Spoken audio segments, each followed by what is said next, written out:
परमेश्वर मीठे मधुर नाम में एक बार फिर से आप सभी को जय मसीह की। मेरा नाम है फ्रेड एरियल और यीशु हमारे चरवाह में एक बार फिर से आप सभी का वेलकम है।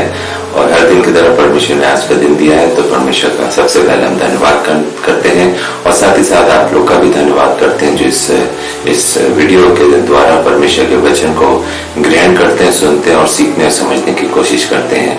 तो आज जो परमेश्वर ने हमें वचन दिया है वो हमको मिलता है पहला कुरिन्थियों और उसका 8वां अध्याय और उसकी 3 आयत। पहला कुरिन्थियों उसका 8वां अध्याय और उसकी 3 आयत, जहाँ इस प्रकार लिखा है, यदि कोई परमेश्वर से प्रेम रखता है तो परमेश्वर उसे पहचानता है। यदि हम और आप परमेश्वर से प्रेम रखते हैं तो परमेश्वर क्या है, हम सबको क्या है, पहचानता है। परमेश्वर का वचन पढ़ा गया, इसके पढ़े सुने जाने पे परमेश्वर हम सबको बरकत बख्शे। तो परमेश्वर का वचन है जो हम सबको इस बात के लिए इस बात को बताता है कि हम सब जो परमेश्वर से प्रेम करते हैं या परमेश्वर से प्रेम रखते हैं, हम सबको क्या है, परमेश्वर पहचानता है। और कितनी अच्छी बात होती है जब हम संसारिक जीवन की भी अगर बात करें, यदि हम किसी से अपने निजी मिलने वालों से या पारिवारिक लोगों से या हमारे जो कॉन्टैक्ट्स में जितने भी लोग आते हैं या हमारा कोई रोल मॉडल हो, तो यदि हम उनसे प्यार करते हैं और वो कहीं भी हमको रास्ते में मिल जाए या हमारे पास उनका फोन कॉल आ जाए, तो हमें बड़ी खुशी होती है कि हम उनको अपना रोल मॉडल मानते हैं, हम उनको प्यार करते हैं। तो वो हमारे को कॉल कर रहे हैं, हमारे बारे में जानने की कोशिश कर रहे हैं कि हम कैसे हैं। तो यही वचन परमेश्वर के लिए भी है। परमेश्वर अपने वचन से यही हम लोग को बताना, सिखाना, समझाना चाहते हैं।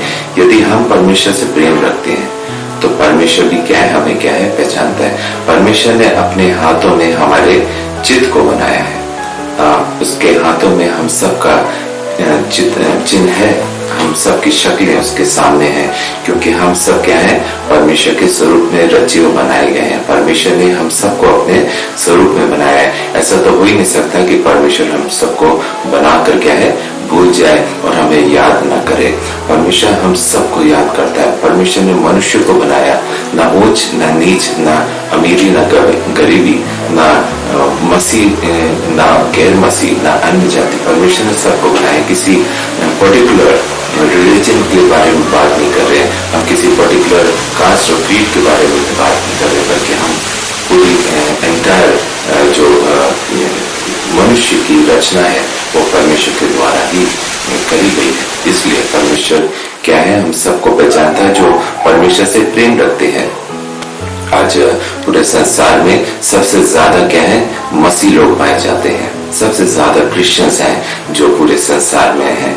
हर कंट्रीज में आप क्रिश्चियंस देखते हैं। हम क्रिश्चियन कंट्रीज की बात भी कर रहे हैं और क्रिश्चियन कंट्रीज के अलावा भी जहाँ कहीं भी हो, सबसे ज्यादा क्या है, क्रिश्चियंस की पॉपुलेशन है।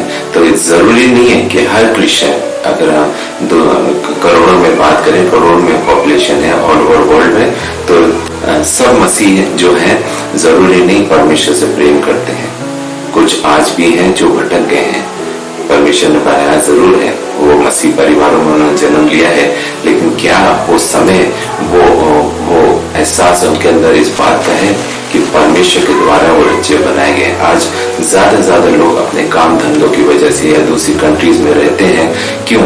वो इसलिए ताकि अपने परिवार को अच्छा जीवन देने पाए, अच्छा उनको सपोर्ट करने पाए, फाइनेंशियली उनको हेल्प करने पाए। इसलिए आधे ज्यादा लोग क्या है, अपने परिवार से निकलकर दूसरे देश में, दूसरी कंट्रीज में जॉब करने जाते हैं ताकि वो वहां से पैसा कमाए और अपने घर वालों को भेज सके, ताकि उनका परिवार, उनके बच्चे अच्छी एजुकेशन पा सके और उनका स्टैंडर्ड ऑफ लिविंग भी क्या है, बेटर हो सके। लेकिन वो क्या है, आज परमेश्वर से दूर है। उनके पास पैसा तो है, उनके पास प्रॉपर्टी बहुत है, उनके पास सारी सुख सुविधाएं हैं, जो संसारिक सुख सुविधाएं हैं, लेकिन क्या है, उनके बीच में परमेश्वर का प्रेम नहीं है। तो परमेश्वर का प्रेम किसके पास है? जो परमेश्वर पर विश्वास रखते हैं या परमेश्वर से जो प्रेम रखते हैं, जिन्होंने परमेश्वर को अपना आधार माना है। इसलिए हर एक काम को वो क्या है, परमेश्वर के नाम से शुरू करते हैं। जब हम ये काम करते हैं, जब इस तरह परमेश्वर को पहला स्थान देते हैं तो परमेश्वर भी क्या है, आपको पहला स्थान देता है और आपको पहचानता है। इसीलिए यहाँ पे लिखा है यदि कोई परमेश्वर से प्रेम रखता है तो वो क्या है, परमेश्वर उससे क्या है, पहचानता है। हम एक और जगह से देखेंगे प्रकाशित वाक्य 3:8, प्रकाशित वाक्य उसका 3रा अध्याय उसकी 8वीं आयत। मैं तेरे काम को जानता हूँ, देख मैंने तेरे सामने एक द्वार खोल रखा है जिसे कोई बंद नहीं कर सकता। तेरी सामर्थ थोड़ी सी तो है, फिर भी तूने मेरे वचन का पालन किया है और मेरे नाम का इनकार नहीं किया। कितनी अच्छी बात यहाँ पे परमेश्वर के वचन में लिखी गई है कि मैं तेरे कामों को जानता हूँ। परमेश्वर हम सब के कामों को जानता है। आगे लिखा है देख मैंने तेरे सामने एक द्वार खोल रखा है जिसे कोई बंद नहीं कर सकता। परमेश्वर ने हमेशा हम सब के लिए एक द्वार खोला है, वो है परमेश्वर का द्वार। परमेश्वर की तरफ जो द्वार खुला है हम सबके जीवन के सामने, ताकि हम निरंतर क्या है, परमेश्वर को हर एक परिस्थिति में याद कर सके, उससे धन्यवाद कर सके। जो जीवन उसने दिया उसके लिए हम निरंतर उसको क्या है, शुक्रिया अदा कर सके। क्योंकि हम इंसान है, हम मनुष्य, हम हमारे हाथ में कुछ भी नहीं है, हमारे बस में कुछ नहीं है। सब जो भी कुछ है क्या है, परमेश्वर का दिया हुआ है। इसलिए निरंतर हमें अपने जीवन से क्या है, परमेश्वर को धन्यवाद देना है। इसीलिए लिखा है जो द्वार लिखा है मैंने तेरे सामने एक द्वार खोल रखा है जिसे कोई बंद नहीं कर सकता। जो द्वार परमेश्वर ने खोला है उसे कोई भी ताकत है वो बंद नहीं कर सकती। आगे लिखा है तेरी सामर्थ थोड़ी सी तो है, फिर भी तूने मेरे वचन का पालन किया। हम सब के अंदर सामर्थ उतनी नहीं है, क्योंकि परमेश्वर हमारा सामर्थ्य परमेश्वर पिता है, उसने हम सबको सामर्थ दिया, लेकिन हमारी सामर्थ क्या है, थोड़ी है। इसलिए फिर भी क्या है, हमने परमेश्वर के वचन का पालन किया है और मेरे नाम का इनकार नहीं किया, और परमेश्वर के नाम का इनकार नहीं किया है। क्योंकि परमेश्वर ने जब हमें रचा है तो हमारा भी फर्ज है कि हम अपने जीवन से क्या है, परमेश्वर को ऊपर स्थान देते, ऊपरी स्थान दे सके, पहला स्थान दे सके। हर एक काम को, दिन की शुरुआत हो या दिन का अंत हो, निरंतर क्या है, परमेश्वर को पहला स्थान दे। हर एक काम शुरू करने से पहले परमेश्वर को धन्यवाद दें, परमेश्वर की इच्छा मर्जी जाने, परमेश्वर को निरंतर दिन प्रतिदिन अपने जीवनों में क्या है, आगे रखें। जब हम परमेश्वर को आगे रखेंगे तो परमेश्वर भी तो हमें आगे रखेगा। ऐसा तो हो ही नहीं सकता कि हम परमेश्वर को आगे रखें और परमेश्वर हमें पीछे रखे, वो पॉसिबल नहीं है। इसलिए जब हम परमेश्वर से प्रेम करते हैं, रखते हैं, तो परमेश्वर भी हमें क्या है, पहचानते हैं। इसीलिए परमेश्वर का वचन बताता है कि तेरी सामर्थ थोड़ी सी तो है, फिर भी तूने मेरे वचन का पालन किया है और मेरे नाम का इनकार नहीं किया है। सामर्थ थोड़ी है, लेकिन हमने परमेश्वर के वचन को पालन किया। आज हम परमेश्वर के वचन को यहाँ पे आपके सामने बांट रहे हैं, या परमेश्वर के वचन से आपको कुछ बता रहे हैं, समझाने या सिखाने की कोशिश कर रहे हैं, तो हम क्या है, परमेश्वर के वचन का पालन कर रहे हैं, तभी तो हम आपको बता रहे हैं। यदि हम खुद परमेश्वर के वचन को पालन नहीं करेंगे तो हम भी आपको कुछ बता और सिखा नहीं पाएंगे। इसीलिए परमेश्वर ने कहा है सामर्थ थोड़ी है तेरी, पर तूने मेरे वचन का पालन किया है और मेरे नाम का इनकार नहीं किया। परमेश्वर के नाम का इनकार हम नहीं कर सकते हैं, क्योंकि परमेश्वर ने ही तो पूरी सृष्टि को बनाया है। एक एक चीज जो इस संसार में पाई जाती है वो क्या है, परमेश्वर के द्वारा बनाई और रची गई है। इसलिए हमें किसी बात का घमंड नहीं करना है, निरंतर क्या है, परमेश्वर को आदर और सम्मान देना है, उसके अनुसार अपने जीवन को दिन प्रतिदिन बिताते जाना है। एक और जगह से हम पढ़ेंगे नहूम की पुस्तक जो मान पुराने नियम में मिलती है, नहूम उसका पहला अध्याय और उसकी 7 आयत। नहूम उसका पहला अध्याय और उसकी 7 आयत। यहोवा भला है, संकट के दिन में वो दिन गढ़ ठहरता है और अपनी शरणगतों की सुधि रखता है। कितना अच्छा लिखा है, यहोवा भला है, यहोवा भला है। उसने तभी तो हमें रचा है, उसने इसीलिए रचा है ताकि हम उसकी सृष्टि में जो उसकी रचना है उसमें रहकर, उस संसार में रहकर उसके नाम को बड़ा कर सके, आगे बढ़ा सके, और उसके वचन को दिन प्रतिदिन जगह जगह जाकर बांटने पाए, फैलाने पाए, औरों को जो परमेश्वर के वचन से अनजान है उन तक परमेश्वर के जिंदा कलाम को फैलाने पाए। इसीलिए लिखा है यहोवा भला है, संकट के दिन में वह दृढ़ गढ़ है। यदि आपके जीवन में कोई भी संकट आता है, कोई भी परेशानी आती है, दुख तकलीफ आती है, जब आपने परमेश्वर को अपने जीवन में पहला स्थान दिया है, परमेश्वर से प्रेम रखा है, तो परमेश्वर क्या है आपको पहचानता है। इसीलिए यहाँ पे लिखा है संकट के दिन में वो दृढ़ गढ़ है। यदि आपके जीवन में कोई भी संकट है ना, तो परमेश्वर को थामे रहे। परमेश्वर क्या है? एकमात्र परमेश्वर है जो हमारा दृढ़ गढ़ है। वो हमें कभी टलने नहीं देगा, हमें कभी टिकने नहीं देगा, हमें कभी टूटने बिखरने नहीं देगा। वो अपने आगे लिखा है और अपने शरणागतों की सुधि रखता है। शरणागत कौन है? जो उससे प्रेम करते हैं, जो उस पर विश्वास रखते हैं, जो उसके वचन का पालन करते हैं और जो उसके नाम को इनकार नहीं करते। वो क्या है? उन सब परमेश्वर के क्या है? शरणागत हैं।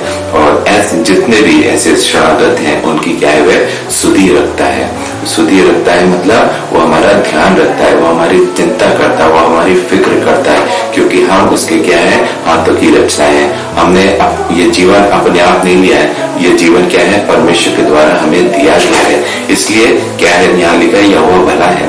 कितनी अच्छी बात लिखी है, यहोवा भला है, संकट के दिन वह हमारा दृढ़ गढ़ है और अपने शरणागतों की सुधि रखता है। कितना विश्वास, कितना एक मजबूत रिश्ता जो एक हमारा और परमेश्वर के साथ है, उसके शरणागतों की वो सुधि रखता है। इसलिए हमें किसी बात की चिंता फिक्र नहीं करना है, किसी बात से परेशान नहीं होना है। यदि आपके सामने संकट कितना भी बड़ा की ना हो, यदि आपके साथ परमेश्वर का प्रेम है, तो आप उसके क्या है? वो आपको दृढ़ गढ़ है। वो आपको डिगने नहीं देगा, वो आपको हिलने नहीं देगा, वो आपको गिरने नहीं देगा। वो हर परिस्थिति में क्या है? वो आपको अपने हाथों में उठा लेगा और आपको एक और नई मंजिल की तरफ आगे बढ़ाएगा और अपने पवित्र आत्मा का अभिषेक आपके जीवन में करता चला जाएगा। एक और जगह से हम पढ़ेंगे, पहला पत्रस 1:8। पहला पत्रस उसका 1 अध्याय उसकी 8वीं आयत। उससे तुम बिन देखे प्रेम रखते हो और अब तो उस पर बिन देखे भी विश्वास करके ऐसे आनंदित और मग्न होते हो जो वर्णन से बाहर और महिमा से भरा हुआ है। कितनी अच्छी बात यहाँ पे लिखी है परमेश्वर के वचन में, उससे तुम बिन देखे प्रेम करते हैं। हम से किसी ने परमेश्वर को नहीं देखा, लेकिन हम क्या है? बिन देखे प्रेम करते हैं। ये हमारा क्या है? विश्वास है। ये हमारा एक रिश्ता है जो हम परमेश्वर के साथ कायम होता है। हमें किसी इमेज की आवश्यकता नहीं है। हमारे सामने परमेश्वर का जिंदा कलाम है, परमेश्वर का पवित्र आत्मा हमारे बीच में जुम्बिश करता है। तो हमें किसी इमेज की जरूरत नहीं है कि हमारे सामने परमेश्वर का कोई चित्र हो तो हम उससे प्रेम करेंगे। तो हम परमेश्वर से प्रेम नहीं करेंगे, हम उस चित्र से प्रेम करेंगे या हम उस इमेज से प्रेम करेंगे। लेकिन यहाँ पे लिखा है उससे तुमने बिन देखे प्रेम किया है। हमने उसको देखा नहीं, ये हमारा प्रेम है, हमारा विश्वास है और हम परमेश्वर पर भरोसा रखते हैं कि वो हमारे साथ हर जगह हर समय क्या है? मौजूद रहता है। आगे लिखा है और अब तो उस पर बिन देखे भी विश्वास करते हो। बिन देखे प्रेम भी किया है और बिन देखे अब क्या है? हम विश्वास भी करते हैं। जब हमने प्रेम किया है तो प्रेम हम किससे करते हैं? जब हमारा रिश्ता उसके साथ कायम हो जाता है। परमेश्वर का वचन बताता है कि वो हमारा क्या है? पिता, और हम उसके क्या है? पुत्र और पुत्रियां हैं। तो जब वो हमारा पिता है तो हम उसके पुत्र पुत्रियां हैं, तो हम दोनों का क्या है? एक रिलेशन है। तो इसलिए हम उसे बिन देखे प्रेम करते हैं। और अब क्या है लिखा है? उस पर बिन देखे विश्वास भी करते हैं। और आगे लिखा है ऐसे आनंदित और मगन होते हैं जो वर्णन से बाहर और महिमा से भरा हुआ है। आगे लिखा है ऐसे आनंदित और मगन होते हैं। हम आनंदित और मगन होते हैं और जो वर्णन से बाहर और महिमा से भरा हुआ है, जो जिसका कोई वर्णन नहीं कर सकते, जिसका कोई बयान नहीं कर सकते, वो क्या है? वर्णन से बाहर और महिमा से भरा हुआ है। हमारा परमेश्वर कितना महान है, कितना सामर्थ्य, कितना दयालु, कितना दीन और नम्र है कि हम उससे बिन देखे प्रेम करते हैं और बिन देखे विश्वास भी करते हैं और ऐसे आनंदित और मगन होते हैं जो वर्णन से बाहर और महिमा से भरा हुआ है। अंतिम जगह से हम पढ़ेंगे जो हमको मिलता है याकूब उसका 2 अध्याय उसकी 5वीं आयत। याकूब उसका 2 अध्याय उसकी 5वीं आयत। हे मेरे प्रिय भाइयों सुनो, क्या परमेश्वर ने इस जगत के कंगालों को नहीं चुना कि विश्वास में धर्मी और उस राज्य के अधिकारी हों जिसकी प्रतिज्ञा उसने उनसे की है। जो उनसे प्रेम रखते हैं। यहाँ भी परमेश्वर के वचन में बहुत अच्छा लिखा है कि क्या परमेश्वर ने इस जगत के कंगालों को नहीं चुना कि विश्वास में धनी और राज्य के अधिकारी हो। परमेश्वर ने अमीरों को नहीं चुना या धनवानों को नहीं चुना, उसने किसको चुना? कंगालों को चुना। जो कंगाल हैं, जिनके पास ना धन है, ना दौलत है, ना ऐश्वर्य है, ना समृद्धि है, कुछ भी नहीं है, परमेश्वर ने ऐसे लोगों को चुना क्योंकि वो दिल से क्या है, नम्र और दीन होते हैं। और दिल में उनके ना छल कपट होती है, ना ईर्ष्या जलन होती है, ना ही उन्हें किसी बात की घमंड होती है। परमेश्वर को ऐसे ही लोग पसंद आते हैं, इसीलिए परमेश्वर ने कंगालों को चुना। क्योंकि जो कंगाल नहीं है, जो धनवान है, तो उनका दिल और दिमाग अपनी धन दौलत पे, अपने बिजनेस पे, अपने पैसे पे केंद्रित रहता है। तो ऐसे लोग परमेश्वर को प्रेम नहीं कर सकते, ना परमेश्वर ऐसे लोगों से अपनी महिमा लेना चाहता है। परमेश्वर हमेशा ऐसे लोगों से प्रेम करते हैं जो पूरी तरह संपूर्ण जीवन अपना परमेश्वर को समर्पित करते हैं, या जो दिल से साफ है, या दिल में कोई नफरत नहीं, कोई जलन नहीं, कोई ईर्ष्या नहीं, कोई किसी के प्रति जलन नहीं है। तो ऐसे लोगों से परमेश्वर प्रेम रखते हैं। इसीलिए लिखा है, क्या परमेश्वर ने इस जगत के कंगालों को नहीं चुना कि विश्वास में धनी और राज के अधिकारी हो। विश्वास के धनी होंगे और राज्य के अधिकारी होंगे ऐसे लोग जो कंगाल हैं, जिनके पास ऑलरेडी सब कुछ है, वो कैसे हो सकते हैं राज्य के अधिकारी या विश्वास में मजबूत? विश्वासी कौन हो सकते हैं? जो परमेश्वर को अपना जीवन समर्पित करते हैं। 100% सबमिशन जरूरी है। परमेश्वर को 10%, 15%, 20% सबमिशन नहीं चाहिए। परमेश्वर को 100% संपूर्ण जीवन चाहिए। परमेश्वर को जब तक हम अपना संपूर्ण जीवन नहीं देंगे, तब तक परमेश्वर के लायक नहीं होंगे, परमेश्वर के विश्वास के लायक नहीं होंगे, परमेश्वर के राज्य के अधिकारी नहीं होंगे। तो इसी आगे लिखा है, जिसकी प्रतिज्ञा उसने उनसे की जो उससे प्रेम रखते हैं। तो ऐसे लोगों से परमेश्वर ने प्रतिज्ञा करी जो परमेश्वर से प्रेम रखते हैं। आगे हमने सबसे पहले जो आयत हमने पढ़ी थी, पहले कोरिन्थियों 8:3 में वही लिखा था, जो परमेश्वर से प्रेम रखते हैं उन्हें क्या है, परमेश्वर पहचानते हैं। और परमेश्वर यहाँ पे लिखा है कि जिसकी प्रतिज्ञा उसने उनसे की जो उससे प्रेम रखते हैं।